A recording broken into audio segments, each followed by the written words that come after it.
What's up, y'all? Welcome back to another episode of the Cheeky Midweeky, where we are making strength and conditioning not boring anymore.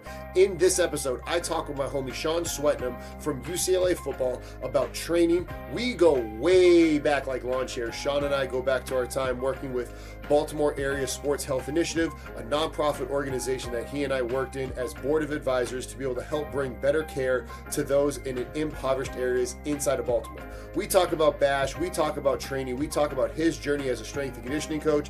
Give it a listen and you're going to love it. Here at Strength Coach Network, we pride ourselves on giving you the best quality information from strength and conditioning coaches and practitioners that still work with or have worked with athletes. This is not theory. We are always about giving you practical information that you can apply day one the minute you're done listening to this. And you can check us out for a $1 trial in the link down below. Click that link and find out more about us. When I got hired at Towson, I was like, bro, if I'm going down doing this my way. Like, yeah, you have your things that you've learned from, but like, golly. I mean, I remember visiting Towson like before signing with George Mason and being like, oh, this place was pretty cool. Like and I had been there before. Like my dad's from Baltimore, so I've been like up to, past that way, and it was really cool. And I was thinking to myself, oh, I like the field's right here. There's like a nice mall around the corner. Like Towson's great. That mall's nice. Yeah, it's like bougie nice. And one of the funny things, my dad was like, "Oh, you wanna be in Baltimore, huh?" And I'm like, "I mean, I know my way around. Life is good." And he's like, "Why don't you try it at State?" And I was like, I'm from Greenbelt originally, like right next to College Park, Maryland, like 3 miles away. It was like College Park, Maryland, where my dad played basketball and baseball. So growing up, like I didn't really know he was like a dude until I got to high school, right? Like late middle school, like high school. I'm like, I didn't know you played basketball and baseball, like at this like place everyone loves around the corner, right? This university. Like, what do you mean? What do you mean? So I was very much like, I'm not going to Maryland, right? Like growing up, like going to the rec center, like and like battling with guys playing basketball, and like they're it looked like a Rocky Balboa weight room in there. Everything was rusted. It was awesome. That's like kind of where I started when I was 10 or 12. I didn't start playing baseball until I was 9. And I remember like formative years just being little Stan. Like, hey, little Stan, come on, you can play with us today. We'll play 3-on-3 and we'll do half court or whatever, and just hooping with dudes. And I remember like, okay, I'm not going to Maryland. Like after a certain point, I'm like, I'm over it. I'm not going there. And then even like being at DeMatha for a year, I wanted to play basketball my freshman year. And of course, Mike Jones, who was there, was the headmaster there, and the basketball coach. I had been trying out for the freshman team. My dad had been training with me over the summer and doing some stuff, and they were really big on conditioning. So we started doing some different conditioning things. And one of their tests was just a full court, just up and back. I forget how many times, but there was a time limit to it. It was like a 5 or 10 minute time limit to it. It was pretty nuts, but it was gross. And it was like one of the things where, yeah, let's just get rid of a bunch of guys now. We can just kind of work on the guys who are at least conditioned and have some skill. So, and DeMatha being like a big powerhouse was always funny because my dad had me practice with they had a freshman team, they had a JV team and a varsity team. They might have had a frosh team, right, because of how much interest there was there. But the baseball coach, I was there to play baseball. I got recruited to play baseball there. Did I say that out loud? I got recruited to go to a high school to play baseball, right? Is that allowed? So the baseball coach contacted the basketball coach and was like, hey, like he's playing baseball here. We don't want him getting hurt. We don't want him, whatever. And I was like dead set on playing basketball. And my dad had some conversation with the coaches. So Mike Jones one day pulled me out of class and was like, hey, you're going to practice with the varsity team today. And I said, no way. Like, what is it? No way. And he said, yeah, I taught your dad. He'll be at practice. Like, he'll come hang out for a little bit and shoot around and, whatever. And real nice guy. So I'm like all day, like pumped up, like, oh, I'll get to practice with the varsity guys. Yada. I walk in there and like, they're just, I forget what part of the year it was. It was like closer to spring. So we were going to start playing baseball games. And I probably got dunked on like 5 or 6 times. Like I pushed around, like I'm 180 pounds, 6'2", and like just getting pushed around. And like, I had been the same size since I was 13 or 14, wearing a size 13 shoe. So I was always like either a 4 or 5 guy, and I didn't really get the ball too much. So I had to, I'm matched up against these guys that are like ranked nationally and just getting absolutely just, belt to ass, right? So Mike Jones comes up to me after and he's like, hey, you still want to play basketball? I'm like, that was awesome. Like, that was so good. Like, yeah. And like totally backfired.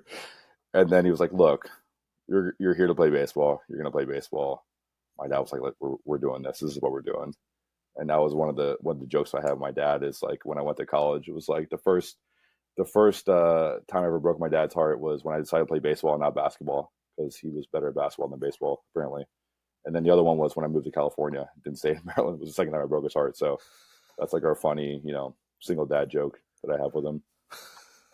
How is life in UCLA now? It's Second 17 time we've years had a now, UCLA strength coach on this right? podcast. Right. So this is my second year with football specifically, right? First started out with baseball, water polo, men's and women's water polo. Spent 2 years with them. And then as our second year, it's been awesome. I mean, like, things are changing, like huge facelifts. Obviously, we're talking about doing the new weight room.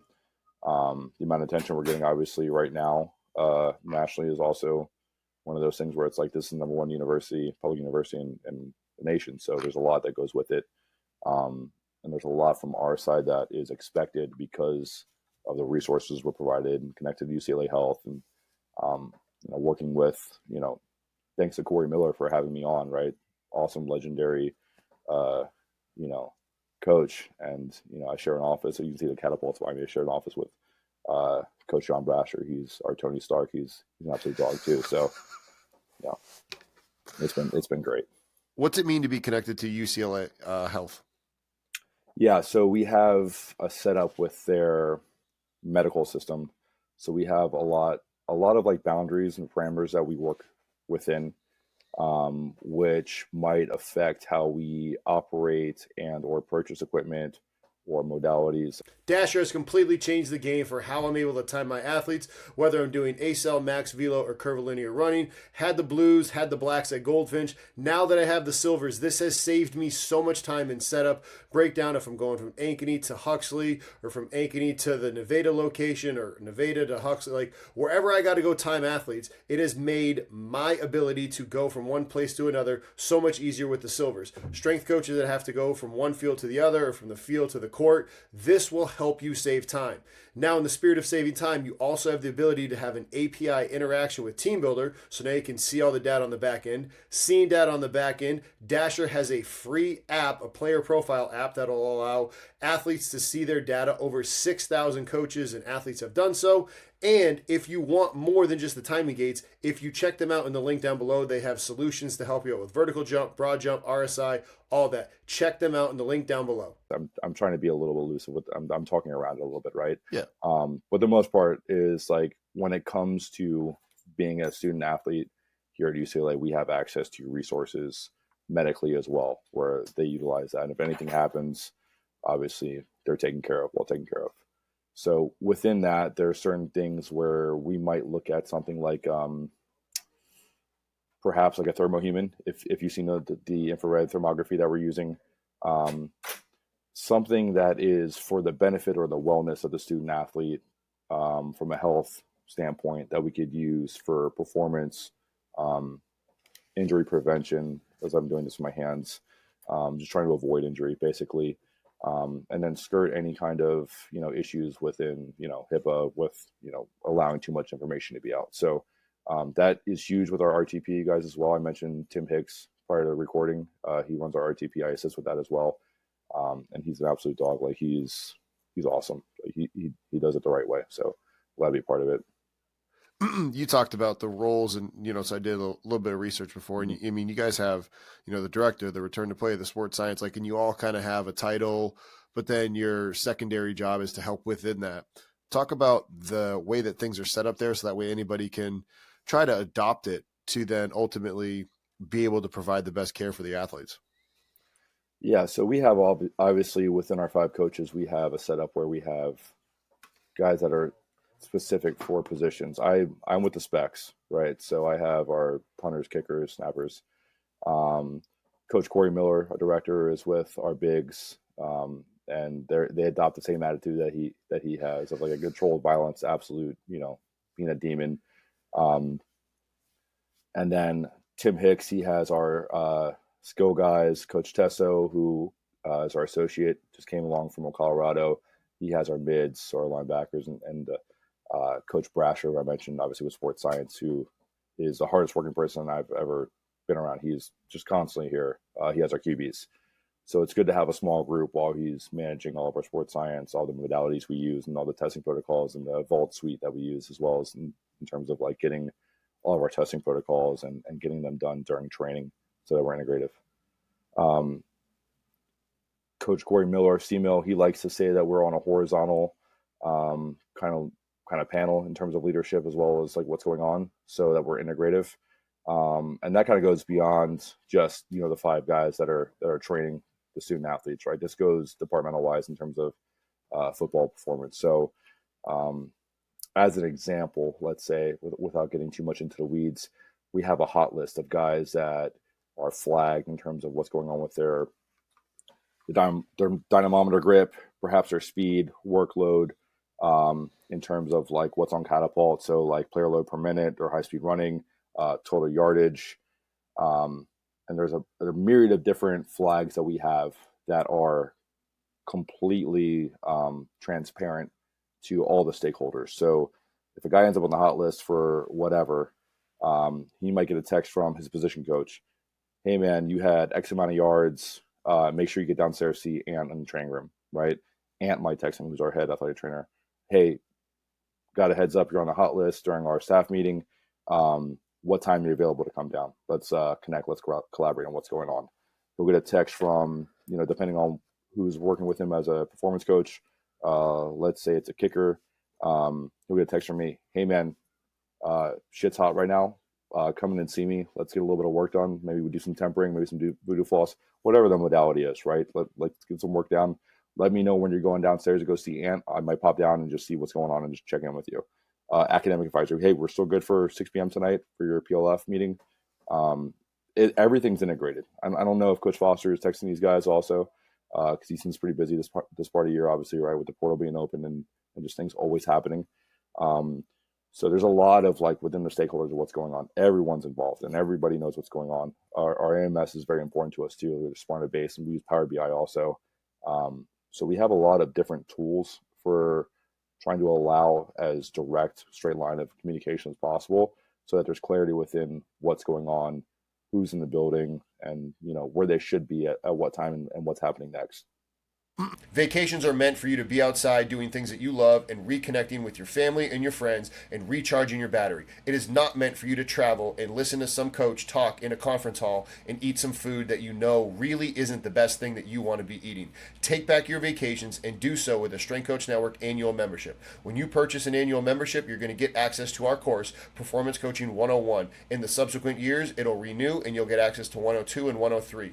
Each year, you're going to get access to 2 NSCA CEUs and 10 CSCCa CEUs. These CEUs will allow you to be able to learn from the comfort of your office. You'll be able to earn CEUs on your time rather than having to travel. Take back your vacation and be able to do this with a Strength Coach Network annual membership. Click the link down below for more information. So, for example, like one of those, would one person get 5 text messages from, or would it be like, based off this flag, this person should reach out to that athlete instead of 5 people reaching out to the same athlete? Yeah, it might be.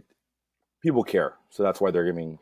That's why they're reaching out, right? So, and I've heard athletes say this before, like, man, why is everybody? What's going on? Why is everybody texting me right now? Right? It's yeah, like I'm thinking about I'm thinking of Office Space, like the TPS reports. Like, my gosh, like okay, I get like, hey man, I had a big day of practice. Like I'm supposed to have a big day of practice anyways. Like if it's a designed overreach, do those still go out? Like how does that get handled? And I'm thinking our listeners might be thinking the same. And valid question to qualify that, depending on, like, let's say there's a large class workload, so it's off season, they might get texts, they're not in the building, we don't see them, but I'll have a conversation formally with them, right? Informally, and just make sure, like, hey, we're on the straight and narrow, you're good. We have a third party that we use that has cryo as well as our float tanks and things of that nature that we have a partnership with. Hey, how long were you in the float tank? Was it a whole hour? Are you listening to music? Were you not? What time of day was that? Are you able to sleep after that? So we kind of just have some checks and balances. And looking at it from the outside in, you could think that it's annoying or that's a lot or whatever, but we look at it, it's integrative, and it's just easy for us to have a pulse on what's going on to the point where we have context with everything. right? As opposed to just saying, hey, this is the number, this is a player load per minute, this is a high speed yard over 75. Hey, man, you hit like 8,000 yards today. That's a lot compared to where we were, especially compared to where we were last spring. What are we doing? Are you doing okay? Right? Or we're looking at IMAs and A cells, D cells, and be like, hey, you weren't really moving efficiently today, even though everything's on the level, right? Everything's, pretty copacetic. What's going on? Oh, I was on the ground too much today during pass rush, things of that nature. Will you guys dive into the weeds too in terms of like you personally, like, all right, hey, this person did have more IMAs instead of high speed distance. So based off that, I know probably quad glutes are going to be a little bit more sore than maybe hamstrings from opening it up on high speed distance. So that's going to kind of direct what I do with them when I got them downstairs. Yeah, everything's contextually driven in that nature. So we'll know mostly, and obviously it's like, hey, like I'm going to take out some hamstring work because you're kicking a lot this week, or hey, like we're doing a lot of kickoff and you're going to be kicking and then sprinting down. Maybe we don't need to do so many RDLs, or maybe we're not doing our extra Nordic work at the end of our Tuesday testing where we're doing Monday testing where we're doing our ISO prone on the Nord board, right? So we can pick and choose and be a little more fluid with what's going on now that we have more information. So all these data points that I'm talking about, or all these points of contact, end up creating like a web or a matrix that we can look at and be like, hey, like I need to pull this or I need to add this. Next week, I know we're doing this. A new stim, like a new weight room. So we're going over to the Olympic side over to Costa with those guys, and we're going to have a lot of fun training over there as well, and kind of integrating them with all the athletes, which is great because we're going to get some transfers in, and they're going to be around the track and field team. They're going to be around the baseball team, right? So that's one of the things where we're at Wasserman. We have our own facility, and the weight room opens right up into the turf of the two practice fields. So we're blessed to have that. But at the end of the day, like we also want them to be, holistically, like, a student athlete. The joke is also like, hey, like you're a student first and an athlete second. But that's just, NCAA stuff. Ain't that the truth? What excites you the most about strength and conditioning, sports performance right now in our current climate of 2025? What is elite? How do you get there? Like, how do you know if you've learned enough? Like, where is the ceiling? Like, who knows the most?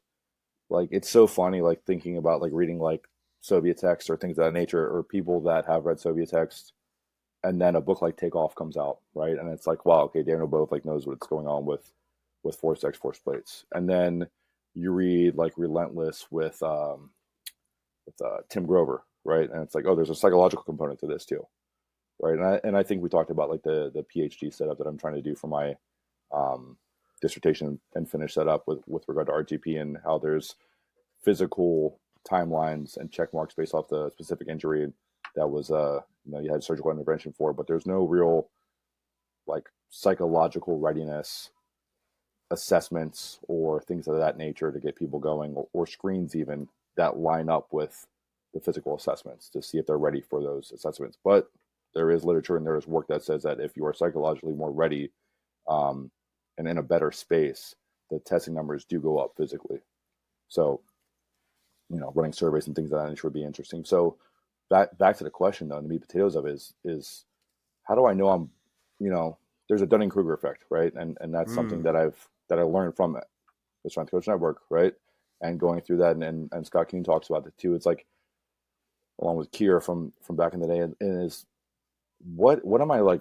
Am I good enough for this? So like, what's going on? Not to feel like I'm doubting myself, because I'm very firm in what I believe and what's going on and philosophy wise. But like, where is that ceiling of like how good of a coach you need to be at a certain level, and then do you need to be higher and continue? Like what is wise? Like what are these? This amalgam of like coaching experience. Like, but are you a good coach? Are you good on the floor, right? Or are you good on the floor, but you don't really know what's going on, so you're following a program to a T, right? So I have a lot of questions of like, what is exciting? Every day is new, and it's a blank slate, but I'm still compounding, fractional advantages from the day before. I'm trying to just layer things as much as possible and get better, right? It's interesting you say that about what is elite, because I feel like so many people nowadays are just trying, oh, I'm elite this, elite that. And it's like, but are you actually, or are you just saying the word? Did you work with elite athletes and it makes you elite? Right? Is it, guilty by association, or are you like, what's the caliber? Like, you have a jacket from the CSCCa, like that's tremendous. Like there's mastery in that. Are you now elite? And are there only a few elite? Is everyone elite? right? Like I don't know. I know that what was elite was the women's water polo team when you were in charge with them, winning national That was, championships. that was a good time. That was 23 or 26 games in a row, just undefeated. We got into some hairy situations. Yeah, it was a lot of fun. What's the hardest thing about training that team that nobody understands? How much contact they go through. So when I first started with water polo with the men's team, because they started in the summer a little bit earlier than the women's, of course. Um, I was looking at we had Sparta Science for our force weight, so I was looking at all their numbers and kind of like going back and forth with body weights and deriving like what we need to do. And a lot of the guys were just not twitchy. And I'm like, but this is like swimming or sprinting. And then there's some like leeway in between with some aerobic base. Hawken Dynamics is my preferred choice for force plates and for handheld dynamometers. Made in the USA up in Maine, I have been using them since 2020 when I was at Towson University. Still use them at Goldfinch today, and I brought the plates to the high school that I've trained at. We will use the plates and transport them when we train athletes at the many different high schools that we currently work at. As I said, they are a handheld dynamometer as well with the True Strength. You can assess athlete internal, external rotation, hip, AB, adduction, calf strength, hip, whatever you want to assess, you can do with the True Strength. It also has the ability to pair with the difference striking machine. So now you can see single strike, multiple strike. Check out Hawken Dynamics down in the link down below. Like it's kind of like a rugby in the water because there's some contact, there's some hand fighting, there's some wrestling, right? A lot of people say there's some baseball or overhead involved because there's throwing of a ball, right? So, and then I find out a lot of the injuries are hip labrums, shoulder labrums, concussions from getting hit with the ball, right? But I did a lot of quick twitch training, and I quickly found out, like, not a pun, but I found out like super quick within the first 2 weeks, they need to be more isometrically strong in weird positions. Like if I'm holding on to a guy, which I'm, if you can imagine a guy next to me, and I try and turn away, but that guy's still holding on to me. Like they have a lot of shoulder injuries from things of that nature, and hand fighting, and being able to just tread water, to be in the water, and just how much that shreds the hips. So the hip and glute strengthening, like the strengthening of the ankles is super important too, so that they're actually like not leaking a lot of energy in the water. And it's funny when you get to a UCLA where you're expected to win a championship. Like the first thing that I was, when the equipment guy came up, hey, what's your shirt size, pant size, shoe size, what's your ring size? And I was like, I think I got to look that up, right? I'm like, it's not a culture shock per se, but it is a perspective change, right? There is some kind of shift in paradigm of you're expected to win, and you're expected to play on that last day of the season for the national championship, or we're going back to the drawing table. We're going to have a very severe balking, right? On top of that, like you are expected to win, and there is high academics. We run a quarter system, so they're every 10 weeks. So trying to find, and I'm used to 3-week waves, trying to find time for how we're training and to undulate and move around. We did a lot of like tissue prep, contact prep, things that you would see at Rhode Island football that I think everybody's, looked at, and some quadruped kind of pushing against each other. And I found that on that quadruped position, pushing against them, that kind of simulates a little bit of an isometric push of what's going on with the treading of the hips, just with the motion of it, as well as just getting used to just being around other people. And I think that's something that if you're not in a sport like football, rugby is not really, an NCAA Division I sport, right? Even though Cal's great at it, and it's growing in popularity, right? Lacrosse as well. You're not like clanging and banging on somebody, and I'm absorbing a power clean, and I'm pulling, and then there's some force being dispersed there, and you gotta mix it up a little bit, right? And I like doing things that are manual resistance and with partners because it builds team camaraderie, especially earlier in the season. It's pretty dummy proof as well. And as you're integrating newer exercises, and I'm not known for doing a lot of special exercises, but I do use a lot of exercises, and a lot of people ask questions about like the intent behind them. But when you're teaching from simple to complex, but you're using complex movements, you don't want to sprinkle too many of those in. So a lot of manual resistance and kind of just getting the team gelled together, and creating some buy-in just from some efforts like that. And I mean, if we're really doing a manual resistance shoulder or like hip flexor or neck, and we're burning out on those, you'll be fine tomorrow. right? I mean, the load is a load, but you're not going to be super sore and just like destroyed the next day. I we had when I got there with Adam Garner, who's now the director at USC. We had a setup where we had a global testing for all of our Olympic athletes. We had a 10-yard sprint. We had like a wind gate on the assault bike and a different farmer's carry. And we had a litany of tests, and we were looking at trimming those down. And I said, man, we really want to run these guys, these water polo guys who have like weird ankles and hips and are just, water creatures and not used to being on land and, being oppressed by gravity. And I took them out to the track right next took them out to Drake right next to the Costa, walked over, we warmed up. It was a really simple warm up. We weren't skipping or anything, just kind of like walking through some stuff, marching a little bit, not much force producing to the ground. And they got hot enough and warmed up after about 15 minutes. We did 2 chases in a hard start position. So in a push-up position, they're 5 yards away from each other. You chase your guy first and you switch over, you chase him. And then the last one, you just race the guy. So we're all standing up in a 2-point position. We did 3 sprints at 5 yards each, and they were sore for 2.5 weeks and couldn't recover from it. And that simple exposure of 15 yards at 100%, right, was so much of a bolus of just like too much stimulus, where literally their hips and low backs were tight from pounding into the ground, and they weren't the best runners, right? I'm not saying, like I would say like water athletes and ice athletes, so like hockey and figure skating are pretty similar in terms of how they run and the hip injuries and things of that nature, and adductors and groins and whatnot. And it was just like, oh, that was not an experiment, but I mean, that was definitely not the way we want to go. So we put them on we're lucky enough to have little waves over there too. So we would do some stuff to kind of like loosen them back out and kind of let them open up a little bit. But that was the last time we ever did any just flat ground sprinting. It's funny you talk about the special exercises, because that's something that you used to put a lot of that stuff out when you were training baseball. And some of those exercises, like, they were fantastic with the innovation that you were doing. Thank you. Yeah, a lot of that's just derived from like, hey, we're still squatting, like we're still doing everything, but nobody wants to see somebody squat, 2 times body weight or do a Hatfield, with whatever, or trap bar deadlift 500 plus pounds. Like nobody really cares about that. So a lot of this stuff was funny where it's derived from what they need. And baseball was fun because like obviously playing baseball at that level I understand like where they are in the year, how it feels, especially as a pitcher, like where you should be tired. Certain days we do need to check boxes. There's a difference between stress and eustress, or distress and eustress. And I got this from Buddy Morris too, right? That you had conversations with.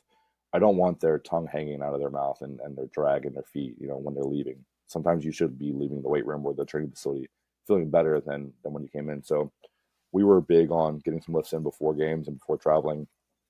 And a lot of it was like, hey, like I'm trying to get into these certain positions. I'm on a mound, it's 10 inches in the air, off the ground. There's a certain grade going down the mound. I can't stay and trying to rotate it on this back hip as I'm traveling down the mound. I can't sit back into my hip. What am I missing? And one of the things that also helped with that, like within the realms of like looking at Franz Bosch and kind of having some derivatives of different people and kind of getting a lot of influence too. And Kelly Surratt visited and yada yada that you talked to as well. But Brandon McDaniel, who was the VP for player performance, but now has a title with the Dodgers. So he oversees medical and everything. He has a uniform now. He's down in the dugout and has a number with the Dodgers now. We partnered with him for 2 years in a row, and he was tremendous in terms of like assessing our guys, going through what is not a derivative of FMS. It's called on base U, right? And it was more of the golf TPI that they use. Same guy with Dr. Rose, and he was able to give me some good setups with that. And then we use multiple camera systems to look at our guys hitting and pitching and sequencing throughout that. So all that to say, it was funny because we would have conversations of like what we need to do with guys, and I would make suggestions, and it was like, interesting. Okay, yeah, like this, that, and the other. And one of the guys came as a freshman, was throwing 89 to 92, real smaller guy, really tight and taut. I said, can we just get him away from weightlifting and just go water bag like with him and just like rotate him and just keep him away from weights for the most part, unless we're loading like a legs on a banded pitch shark a little bit here and there, like once a week. And he's like, yeah, why'd you say that? I'm like, he just doesn't, like, there's a difference between turning and rotation, right? And this is a sidebar too, or a sideline, where a lot of coaches will say, hey, we're doing rotational movement, but the hip and the shoulder are turning together as opposed to the hip moving first or the shoulder moving second, or the inverse of that, right? So there's a difference between I'm turning over here and I'm rotating over there. It's like, just if I'm telling you to look behind you, there's a difference, right?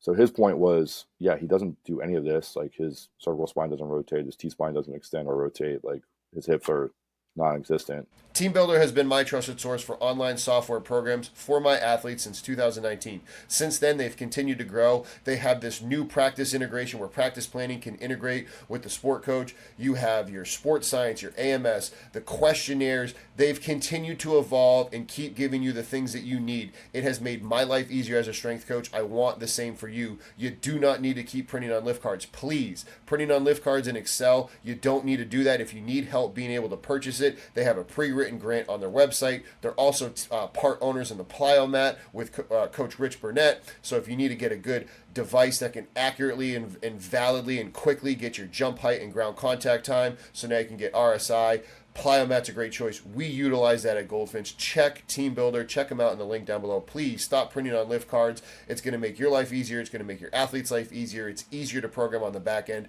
Check out TeamBuildr in the link down below. Like, getting him into a 90-90 with a med ball or with assistance is like pulling teeth. What are we doing? And he goes from throwing 89 to 92, sitting 92, touching 94, becoming our closer. I left. He's now a starter. And he is an absolute demon. So one of the things is, like, do we need to just lift weights all the time? Like, what is the parameter we're looking at? Where are, like, I'm the strength and conditioning coach, right? So that means you need to be holding onto a barbell. You need to be doing this. And people say that I have more of a European approach on certain things with special exercise. I really just think that, whatever is needed is most important.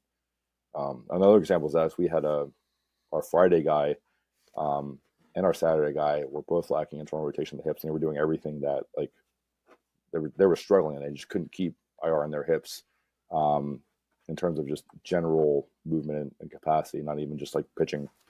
And one of the things we found out is, if we're going to be doing ER in the hips and stretching it manually, we want to have some kind of, we want to evert the foot as well. And for whatever reason, that sticks better in the hip because we have some kind of global movement from the lower limb. And then when we're IRing the hip, if I'm talking about my shoulder, or, I'm on this side, I'm going to invert the foot as well. And for whatever reason, that just really helped stick. And I think, like, especially with athletes that play on fields, or anywhere where they're ground based, like, they have more of a connection with what's going on the ground. They interface with the ground, and obviously there's an ocular component too. They have to visualize what's going on. And there's an OODA loop, right? But I'm really just interfacing with the ground, honestly, right? So whether I'm throwing a ball or hitting the ball or carrying a ball, or I'm tracking a guy run, I'm gonna be hitting him on a screen pass, whatever. Over here, like, I need to interface with the ground, and whether that's grass or turf. I think Coach Brash has done a really good job as a team. We've done a really good job of, like, having a lay of the land of where we're traveling, what the crowd noise is going to be, what type of turf we're going to use, what the weather is going to be. I think you've mentioned this before, also doing a lay of the land and having coaches, understand, like, where we're going to be, time of the day, things of that nature, where the sun is and what part of the stadium. Like, we get really deep into the weeds in terms of that, and it really helped with LSU and going to some different places. But all that to say, the athletes tell me what to do, and I try to find a solution. And whatever looks goofy and doesn't work, we scrap and we filter everything that does work. And a lot of it too is just it's a feel, right? There's certain exercise where it's like, okay, I can feel this, or I can't feel this. It's not effective. Certain exercises, I know from experience, hey, I can't feel this. I'm getting feedback from the athlete. I can't feel this. Right. As soon as you get up and start walking around, then you'll feel what I'm looking for in terms of this, this hip, movement or low back movement. Kudos to you on that, because it is an art and a science, and that's you actually blending and living in that art world, because I feel like that's where a lot of people don't want to.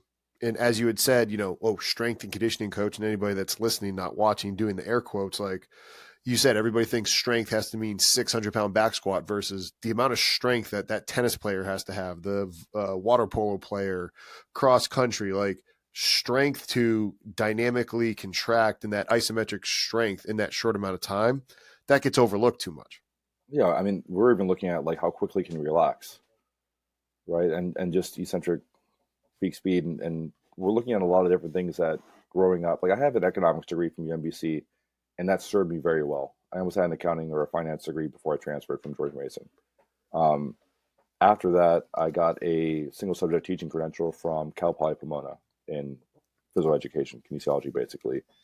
So the metacognition of like learning how to learn and how to teach things and how to bridge a movement or build schema from one thing to another in terms of like how people actually receive and retrieve information.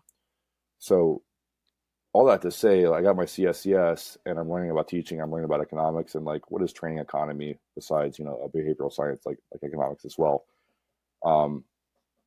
Get my master's at Concordia University Irvine, so that's exercise science and coaching, and then now with the PhD that I'm working on finishing up and putting the cherry on top at Concordia University Chicago, which is your fault. This is all your fault. After that conversation with you on the phone, I'm like, yeah, I need to get my PhD. And now I'm like, man, I had a kid and a couple other things later, and I'm like still trying to finish it up. I'm like, I'm going to call him Dr. Lima, though. You got to call him Dr. Lima. So there's that, right? But that's going to be in human performance, health and human performance, although they're changing it to, something else. AES, yeah, I saw that the other day. What are they changing it to? Yeah, so I'm going to be probably the last cohort to graduate and receive the health and performance setup. So they're changing it to applied exercise science, AES. So they're trying to make it more into programming, more into, I guess, more dynamic movements. As good. Opposed, like, that means they took our feedback, because for a lot of it, Correct. like, that's good. That's really good to hear. When you're working with those athletes, talking about like the motivation, so the ring size stuff, and the people keep saying the new era of athlete. How do coaches connect, motivate, in your opinion, nowadays in 2025, regardless of when somebody's listening to this? Yeah, I mean, NIL is a thing, right? Like, it's a free market, baby. Like, let's rock and roll.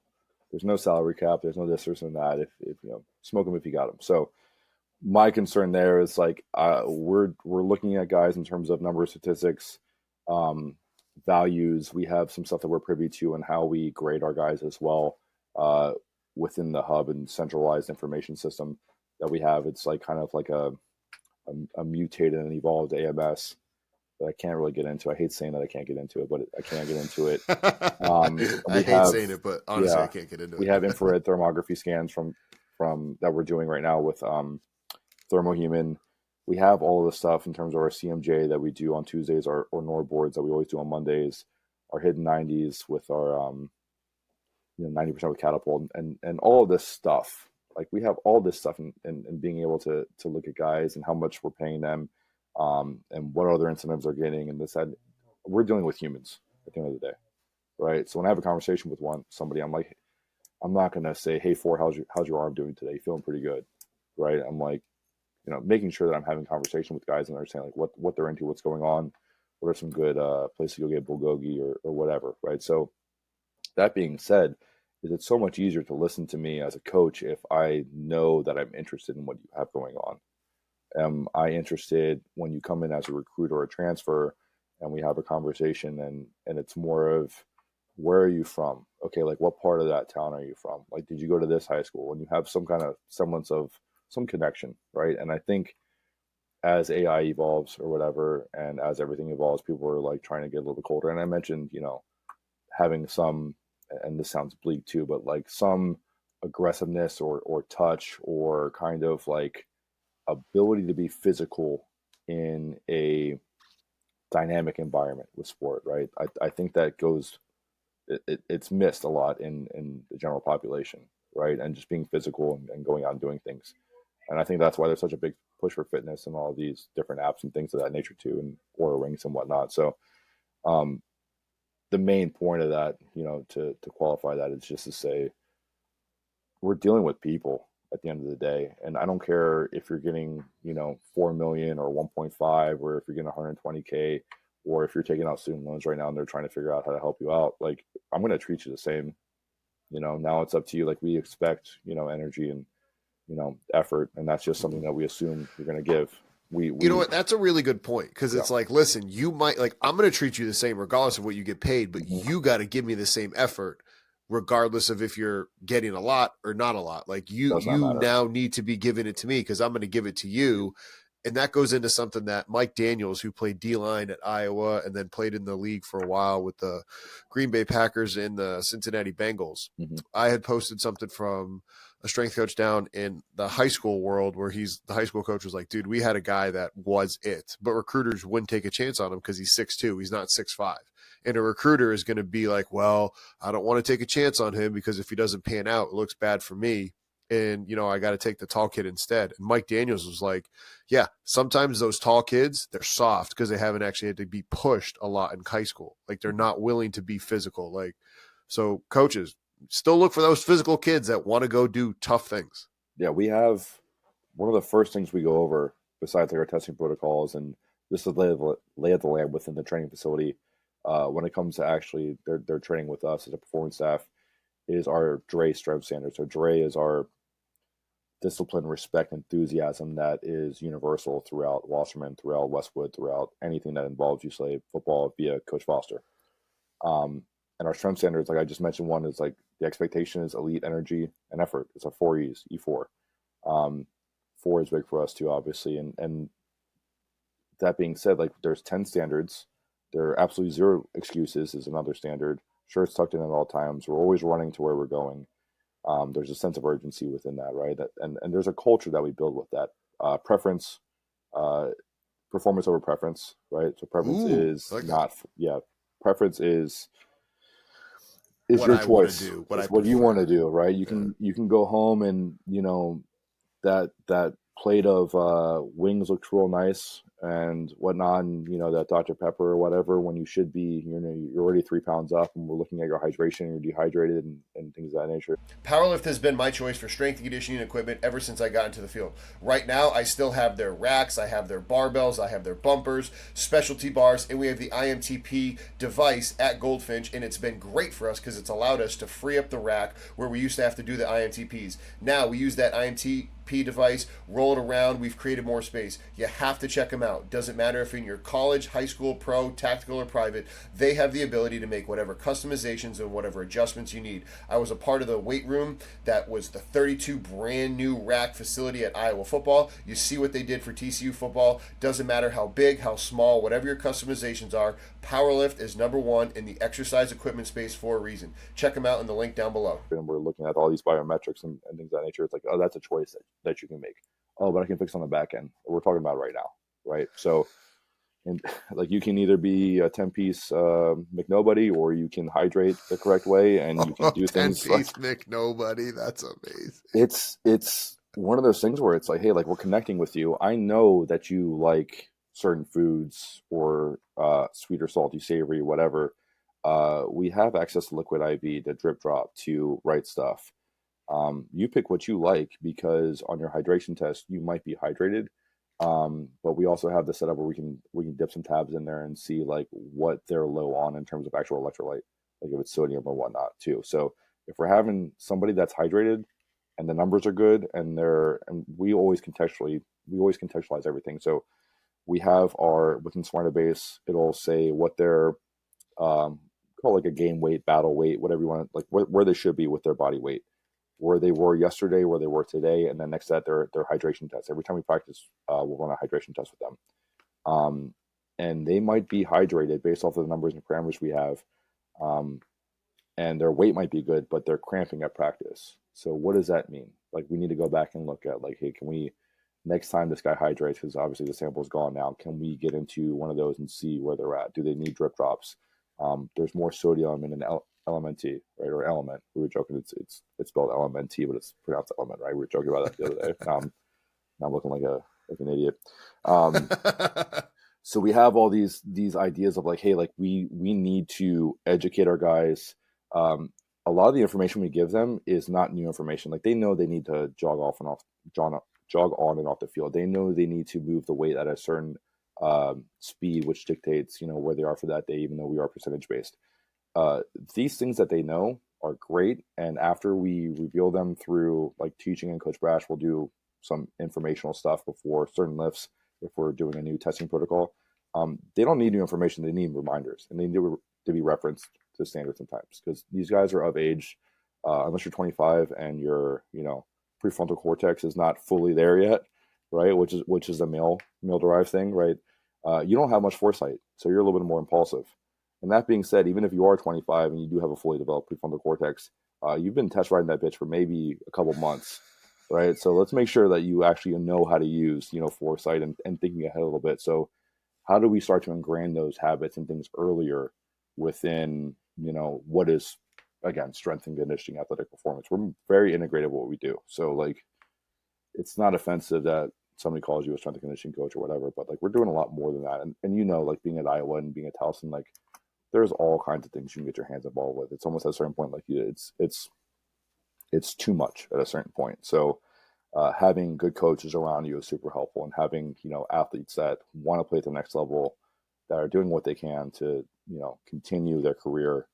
Because again, there was life before football. Maybe you started, you put a helmet on, grab the ball when you're 4 years old. But when you're 40 years old, maybe you have another 40, 50 years of life after that. I would like you to be able to walk straight, not have any injuries, and, just be a human, like I mentioned before. You talked about working together, and you talked about my prior experiences. We liked to use the word transdisciplinary instead of like we're probably getting into the minutia, but like the whole idea of it was like, hey, let the ATC talk about performance, not just the strength coach. Like, okay, cool, they're sprinting and they're not injured. It's not, oh, AT, you don't get to talk about it. No, strength coach only. In the same vein, when there's an acute injury, strength coach, you don't get to just sit over there in the corner and do nothing, because it's, hey, in the interdisciplinary, like AT, it's injured, strength coach, shut up. Hey, he's healthy, AT, shut up. It's like, no, we all have accountability and views on things during the whole process. What are your thoughts on that terminology? Does it matter? What do you think? I think as long as the roles and the duties are clarified, I think the names are the names, right? So is your name Donovan or Donnie or Don, right? That's really the difference. So concerning that specific example, we'll have a high performance meeting on Tuesdays and Thursdays, or Mondays and Thursdays now, kind of before and at the bookends of the week. And the dealing with the high performance meeting that Coach Corey Miller brought from the Panthers was stakeholders that are involved with the athletes, strength and conditioning coaches, chief of staff is there sometimes, dietitian, as well as all of our ETs are in the room at the same time. And with RTP, like we have a setup with Coach Hicks that has most of our guys that are going to be ready for overground, is what we call it, with the language that we use with the ATs, in terms of like they're coming back from an ACL or something they're starting to run. So there's more of the short-term guys, as well as, and again, we have two guys, so I assist with it. So longer-term guys are more out. They need to work on some tissue stuff. We're still testing them. We divide RTP by time as opposed to by specific injury. Like how long they're going to be out for? Yeah, and then I might even pass them off depending on what phase they're on to Coach Hicks. Regardless, we're still integrating what's going on. We know who was in treatment, what treatment they were getting, how much BFR, what modalities they were using, who is their athletic trainer, and we go through each person. It's an extensive meeting, and we go through what our dietitian, Coach Nikki Johnson, has for us. She's tremendous as well. And then Coach Corey Miller lays out the whole month and this week of training, what we're trying to do, the intents with everything. And the clarity is huge with us in terms of how we address each other, how we're all integrated with what's going on, as well as what each athlete needs and where they should be the following week and where they were the prior week. So it's not just, hey, you get an email of a injury report and everyone now knows that this person's not supposed to, incur any impact, is single leg on this side, is all upper body, or what have you. Like I'm assuming that everyone knows what's going on just because it's had an email, right? Like we're very much, hey, like let's make sure this is a specific impact this person can't take. Hey, we'll eventually get to here, and this is what we're doing with this. The other part of that HP meeting is when those injury reports are sent out, when all the information is sent out on our end as well, you're expected to know what's going on when you come in there, so we can have conversations and not rehash what was going on before. Because it's very easy for us to just say, this person has this person has that. Like, that could have been an email meeting, right? And that whatever that meme is. We come in like already knowing what's informative, and now we can kind of get more higher order conversations and better questioning with what's going on, so that we're moving, as one unit. So it's been awesome. Shout out to y'all for that, because so many times, like, that was my thing. Like, gosh, let's not have a meeting that could be an email. Let's not have an email that could be a text conversation. Like, good. Hey, know this information that's in this email for the meeting, so we can have these deep dive, like, really just chew and gnaw on this topic. Are we perfect at communicating? Obviously not. Like that, and that's why we have so much of a wave of it at all times. Um, that being said, like, we do the best we can in terms of like serving the athletes, and if that means more time within the room, then so be it. So we're prepared to move forward with it. Something I wrote down was when you talked about the month layout. I think people forget how long a month is and how much change you can actually make with some really tailored, directed 4.5 weeks of training. Yeah, I mean, it just depends on where you are in the year, right? And like, what the main thing is, the main thing is always a fun thing to say here, and I know that's one of those colloquialisms within strength and conditioning. Like, keep the main thing the main thing. Right now, the main thing is football, right? So we fill in as we can. Again, with the specs, I'm very blessed to have a really awesome coach with Bailey Mack, where if we're in a walkthrough or we're in practice and they're not doing anything, they can come and finish their lift or start their lift or get their jumps in, or they're prone. We're doing isoprone NordBoard right now as opposed to the actual Nordic, because we're obviously in season, and those things are awful. I wouldn't want to do that either if I'm running around in the field. And then we'll do our drop jump later in the week as well. So we're looking at different things within the week, and we set it up that way on purpose. Just our timeline of like how we look at the month. So within the month, we have indicators of like, hey, we should be here next month with this guy, or sorry, next week, rather, within the same month. Within that, like, I'm able to, hey, like, I can add extra mobility. I can just, depending on where they are, if they're cash, I can just add some abs. I can temper them. They go back out for indies or a different period or team period or extra points periods. I can do a lot of things with them. I have a lot of flexibility and autonomy within that, because the coaches understand, hey, these guys need some extra work. There's only a few of them, right? But like, our leading scorer last year was our kicker, right? So Nice. a lot of that has to do You're with, doing hey, your like, job. we're protecting these guys. We're making sure they're taken care of. They feel good. They're not gaining too much body weight. So we just got a guy from a school I'm not going to mention, from a coach who's awesome. But they had all their specs training with the D linemen, so they were doing the same exact thing and just getting after it. And for better or for worse, I'm not saying that's a bad thing or a good thing. I can never say that, because contextually I'm not there.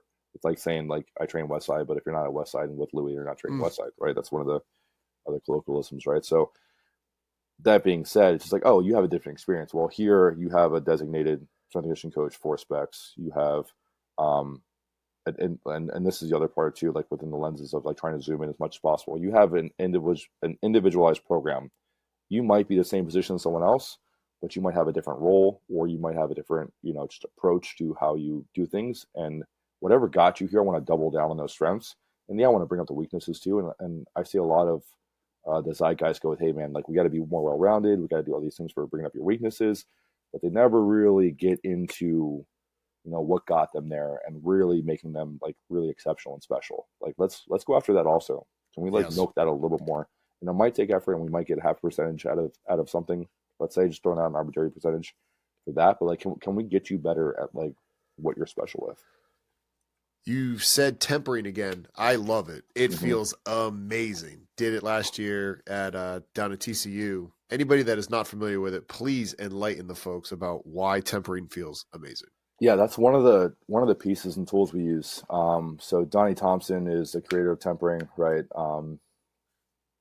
Donnie 3K, 3,000 pound total, which is just like, and this is me trying to process that while I'm talking about it. It's insane. Like, hearing Kelly Starrett, he visited because he's big in water polo. He's helping out with Cal right now, and we used to chat a lot more about just like he would. Sorry to interrupt, but Kelly talked a lot about water polo when he was on the podcast last year.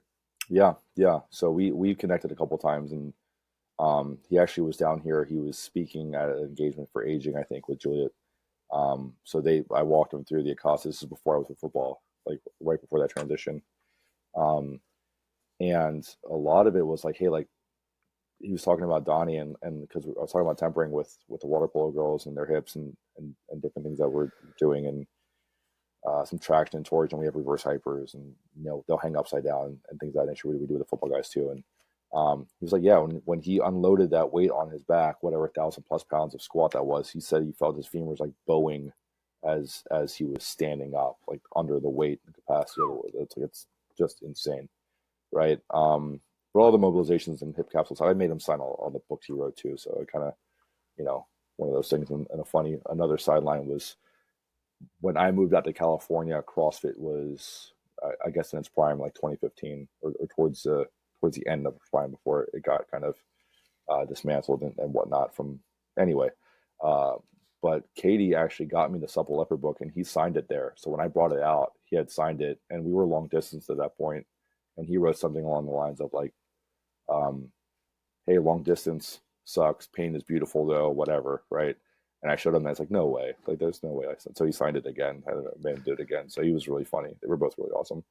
But tempering, right? So it's, I joke it's extreme foam rolling. We just put a heavy weight on tissue. And I think like the way I explain it about with a lot of guys now is if you have a steak, if you grab like, let's say a filet, and a lot of guys don't even know what a tenderizer is. They're just used to ordering steak. So I'm like, hey, if you tenderize and press into meat enough times, it'll become a little bit less tough, and you can cook it a little bit easier, and it'll be room temperature, and life is good. And they're like, I don't know, I just order whatever's on there, and whatever. I'm just right.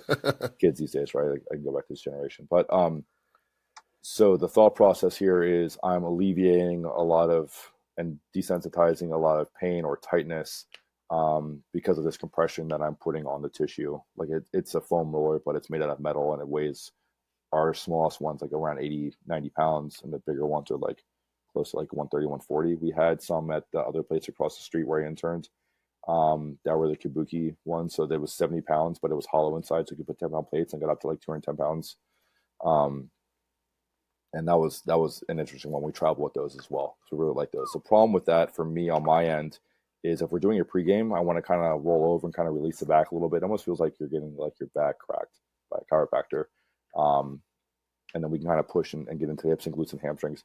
Some of that tempering that we're doing is kind of down regulating the guys in their CNS before game, and that's what I don't want. And they're feeling a little bit too loose and a little bit too flowy, especially like our linemen, and we're doing too much work on them. Where I think we did too much of that at the other spot, and the guys kind of got a little bit kind of down regulated before a game, as opposed to like being energized and ready to go. And they don't have that extra push or that neural drive because they're in this down regulated, almost like recovering parasympathetic sympathetic difference within what's going on. They do feel better, right? And they feel great and they're ready to go, but there's just that drive is not there. But I mean, it has so many applications. We use Voodoo Floss. We have guys hang upside down. Obviously the Normatec boots, everything we use as much as we can, as often as we can. But again, going back to Buddy Morris, like at a certain point, we want to find out what the guys are good at in terms of like what helps them the most, like what guys are drawn to certain recovery modalities. And then from there, we make sure that there's a tactical access. So we're not going to overdo that for too long, because there's going to be a time when you actually need to recover. You're in a hot spot for whatever reason. And we need that intended dosage of recovery to apply its intended effect. And if we don't have that, we're in a tough spot. So, and this goes with dosing exercises as well. Like we might have a recovery method that we used a couple months ago that the guys might have liked, and it helped a little bit or it helped a lot. And I don't touch that for a couple months and kind of wait on it. But when we need it, kind of be prophylactic and get ahead of them. So we're periodizing recovery, right? It's one of the things Buddy Morris has talked about as well. And a lot of that is just like affirming the beliefs we already have as a staff in terms of like how we're approaching things. And we've bucketed guys, and this has been one of the roles I had too within the mobility sector of like making sure we have all this information that we've got from our trainers when they put them on the table during physicals. We put the dynamometer on them as well as a goniometer to see how much force they're producing at certain angles, what those angles are, degrees of freedom. Compiling all that information so we know we have a setup of, again, how Coach Miller set it up with those parameters of pelvis, low back tightness, adductor, T-spine, C-spine, shoulders. And we have a list of guys that are on the racks and we'll X off where they need the most help. And then we have a packet that will have, that's laminated, that will have certain exercises based off of where their need is.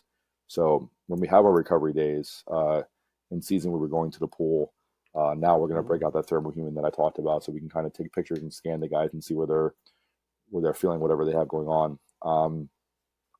That match day +1 deal that we have, but now they can go after their own mobility. They can grab a packet on their own if they have some free time. They can come in and get some nutrition. They can do their stretching. They can come in and do their hurdles before a walkthrough or before a practice. They have a ready prep system that they're set up with, but they can grab a packet and say, okay, I need pelvis and I need ankle, and they just get after it and they know the exercise and they're good to go. So we kind of like wean them onto that, as opposed to, again, starting simple and going complex with that, or starting within like just easy and making it more difficult. We started and we went through stations of all the different movements that we had, and each week we would layer in more and layer in more. Now they're at the point where they can be more autonomous and be more player led, and we're trying to give them some self-efficacy, and that's just an easy way to do it on those recovery days where, we're getting a lot of that psychological, kind of like interplay between guys and talking and, hey, like, what do you got going on? Like, what classes are you, like, we can do that while guys are rolling around, and they're still intent.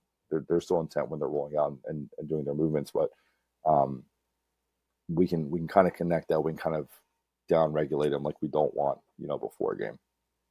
Yeah, that's a great time to buy in and spend some time with them. Mm-hmm.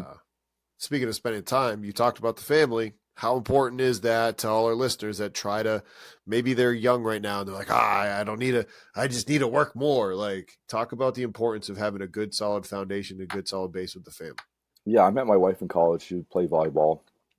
She got a full scholarship to come out to Baltimore. So when I moved out here to California, where she's from, I already had the idea of, hey, I'm doing strength conditioning. I worked in the private sector for 10 years before getting like towards the tail end of COVID, and then kind of that like rebound aftermath out of COVID extended. I said, hey, I'm tired of having a kid between the ages of 6 and 25 coming up and being like, in the private sector, here's what I did. Here's a video of what I did this weekend. Here's me pitching or hitting, or here's me throwing, or what have you. Vitruve has been my choice for VBT for years now, not only because of the encoder and how well it works with the app, and you can film movements with the camera and get live variable feedback in real time if you so choose to on the app, but the fact of the amount of content they have been pushing out to help coaches better understand VBT. It's not only just to move the bar faster. You can be working on what's the appropriate load for high rep sets based off velocity loss. You can be looking at velocity loss threshold between sets, in between reps. VBT is not just moving the bar fast. It's moving the bar fast with heavy weights. It's not just moving lightweight fast. And Vitruve has been at the forefront educating coaches on VBT and how to do it the right way. Check them out in the link down below. Here's my race. I'm like, hey, that's awesome. I'm glad I got to see that. Send that to me so I can look at it slow-mo. Let's do our lift, blah, blah. Okay, good. Have a good weekend. Good luck this weekend. I got tired of that, right? And just being like, here you go, and being kind of like a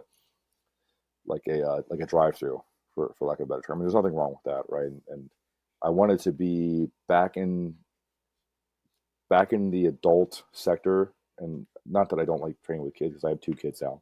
One's 5, one's 2. That I need to spend more time with, and the 5-year-old just now getting the team's work with softball, which as a former baseball player at a high level makes my eyes bleed, because it's just not softball. I get it. And my wife is so patient with me, because she was an athlete too, and she gets it. Like, hey, this is social, this is fun, this is not softball. But we're going to teach her some stuff. It's like, why don't you work with her with hitting? And my dad's always getting on me. Why don't you work with her on this? Like, we have a video of her. She hits a ball off a tee. Like, if you miss a couple of pitches, right, then they pull out the tee for you, right? Keep the thing moving. Keep the game moving, right? Yeah. And she hits a ball off the tee, hits it pretty hard, and then she starts running towards first base. And it's like this crazy, arms are going everywhere. It looks like Jack Sparrow running away from, jail, whatever, or the Pirates. And Katie texts me. She's like, why are you not going to sleep right now? What are you doing? Like, I'm watching Penny, hit and do some stuff, because I'm just hanging out, kind of decompressing before going to sleep after a crazy day. And she's like, yeah, running is wild. I'm like, yeah, I'm also looking up, local track clubs and stuff. She's like, oh, me too. and then it was kind of like, all right, we need to stop. Like, we just let the kid just learn movement. I think a lot of it, and this goes into, I mentioned Ulu before this, and just the acquisition of skill or acquisition of athleticism. I think a lot of kids are really super athletic, and then they get trained into these like robotic parameters, and they just lose a lot of their efficiency and just creative, space because their choreography. Like if you ever see um, kids that go into a training facility or whatever at age 10 or whatever, and there's cones everywhere set up, and again, it's contextually driven. So I understand sometimes you do need to do choreography, but some of this stuff was just like Purina dog training. They're just throwing colors and Hiko six at them and stuff, and I'm like, oh, we're just training a dog. Like I can go someone else that's actually good at training dogs to take my daughter and do some stuff right eventually. So um, ladders are good. I think they're really good, right? For speed, I don't think they're so great, but I mean, they're going to get you hot and warmed up. I remember doing ladders They're when I was a great kid. foot contacts, like, and you can easily tell somebody, "Hey, do this forward, do it sideways, get that foot and ankle complex warmed up." Like, bro, it's right there. I mentioned this earlier too, and like with the speed of like foot contacts, and like my center of mass for me when I was a kid was very high from the ground. So any kind of coordination I had with that was huge for me in terms of just being able to display and move correctly or efficiently or creatively. So that fluidity of being able to do ladders actually really helped me out a lot and synced up my arms with my feet. Um, Helped me when I was like a younger athlete because being longer and tall and kind of gangly and spending more time on the ground because I got knocked down and didn't have a lot of stability and I'm very congenitally lax. My elbows bent backward and my thumb and all that stuff is crazy. So I got to worry about that. But it really helped me understand like, hey, there's timing and sequencing to things as opposed to just being like, hey, just go be crazy and weird. And I look at my running or Penny's running to first base and think, I probably ran the same way. My dad was probably, biting his lip the same way I was, or Hey, biting his tongue man, rather. like Yeah, my kids, I'm like, gosh, can you get more front side? What are you doing? Like, yeah. It's like it's like talking about babies and the Prague School and DNS, like dynamic neuromuscular stabilization. I like all the baby crawling stuff and the charts and stuff, but don't talk about baby squatting, man. They don't have kneecaps yet. What are you talking about?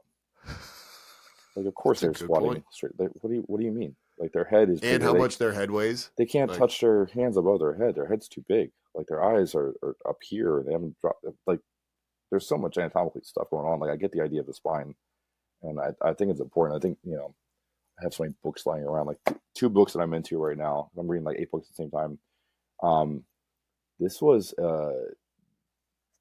like this is a really good book. Like the elusive obvious. Like it's a neuroplasticity book, and then that comboed with this Rick Rubin book about just like realistically just about like the creative act, a way of being, just understanding like flow state in terms of like how you get information, how you can create things, how you observe certain things. And it's a really like this book looks kind of thick, right? And yeah. I'm rereading it because one of the things I used to do was just read through a book. Now I'm actually taking my time and like highlighting things. Um, but you'll look at like a chapter and like the it's written kind of big. I don't know if it's a copyright thing, sorry. But then all of a sudden there will be like one page where it's just that, and it's within the same chapter. And like the point of the book is like there are no rules. There are no rules, right? And you can do whatever you want to do.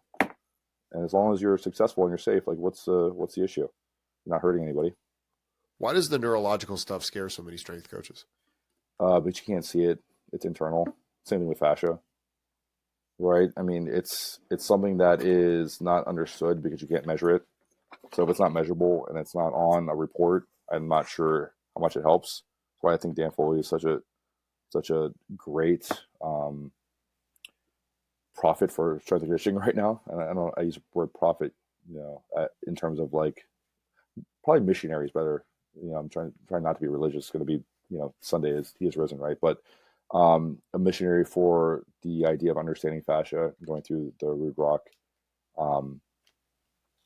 education was really important for me to understand that. But the other one is like the body electric. I got this from Coach Kagan's over at when he was at SC. Now he's out in Texas. But just understanding like, hey, like we didn't understand that electricity is super helpful for just like normal function, but like bone growth and like using shockwave and like things now are completely different. Like I have a problem with reading. I'll read like 6 or 7 books. What's up, dude? Tate, say hi. Hi. What's up? You can Yeah. wave.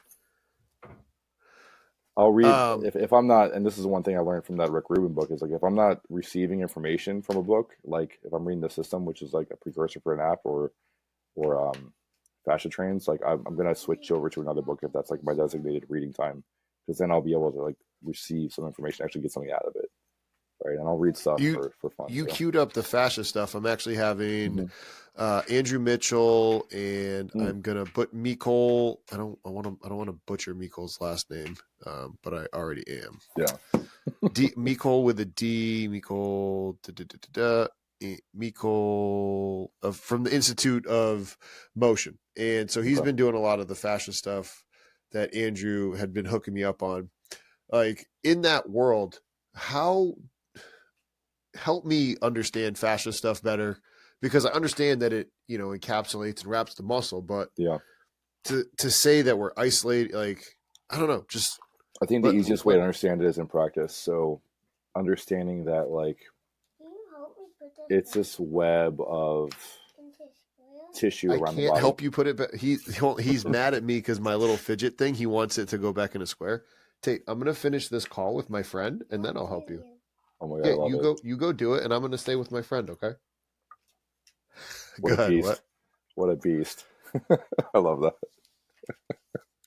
So the fascia in context, like, say that again. Yeah, so considering, what we know about fascia, right? And how we're moving through it. And I'm not an expert in fascia and Jake Turner is also really good with, connective tissue and tendons as well. But understanding that's a web of tissue and, we want it not to be dry and taut, but more loose and wet, I guess is a good way of putting it.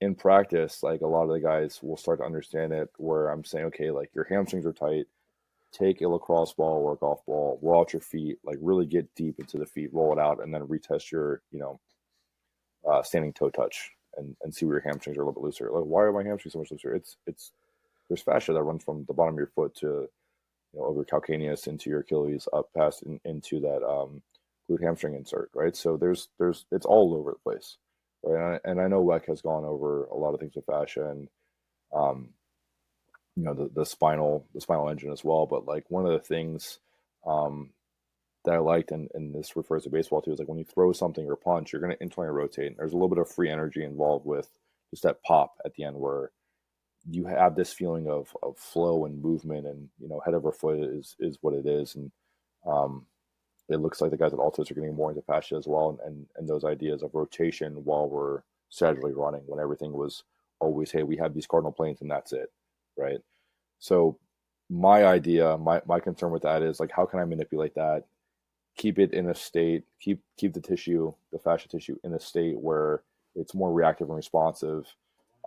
But again, I can't see it and I can't measure it. So like, what are we really looking at? I think the water bag that we talked about with BMAC with Brandon McDaniel is really important too, because there's some inertial training. Perturbation is important for that as well. It's all like the stuff that you can get really exotic with, to the point where you're doing too much exotic exercise for the sake of novelty. But if you dose it the right way, I think it'll go well. Because with the water bag too, depending on the weight of it, even if it's not that heavy, if you do too much of the rotational stuff, it'll really burn out your erectors. You'll be fried for a while, and it'll really actually like negatively impact performance, as opposed to kind of loosening you up and making you feel like you have more of um, some of that more fluid, pliable motion in there. You did a good job teeing that up, so that way when I have that conversation with them, like, yeah, it's going to be a good conversation that we're going to have in 2 weeks, man. Well, you have Friday Night Lights coming up. I mean, we've been talking here for about an hour and a half. Yeah, I I got all day for you. greatly appreciate being able to talk with you this long, and we haven't had this long of a talk since 2020 when getting Bash off the ground again. Oh my goodness, that was such a silly time, and trying to get that thing going, and then COVID, and Colin running it. Colin's still running it now, Yeah. man. Even being in charge as an AD, Mhm. like, Yeah. in charge of the performance and being oversight all of it, like, that's awesome. My first job within this field was at an ice rink in Beltsville with a guy named Lionel Francis, who was one of the most awesome people I've ever met.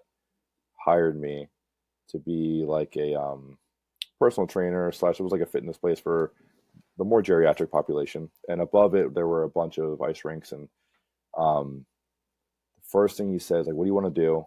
I was like, I want to train people. You know, I had just got done finishing my baseball career.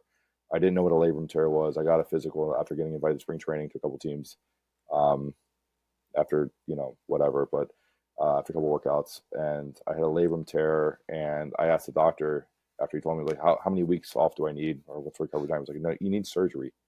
I had no idea what this stuff was, right? I had an economics degree at that time. I knew what I was doing in terms of baseball stuff, but nothing else. And that scope of practice wasn't there yet. So I said, okay, well, surgery. Okay, how many months do I need off? It's like 12 to 14 months. You'll probably return about 80 to 85% of what you were throwing before.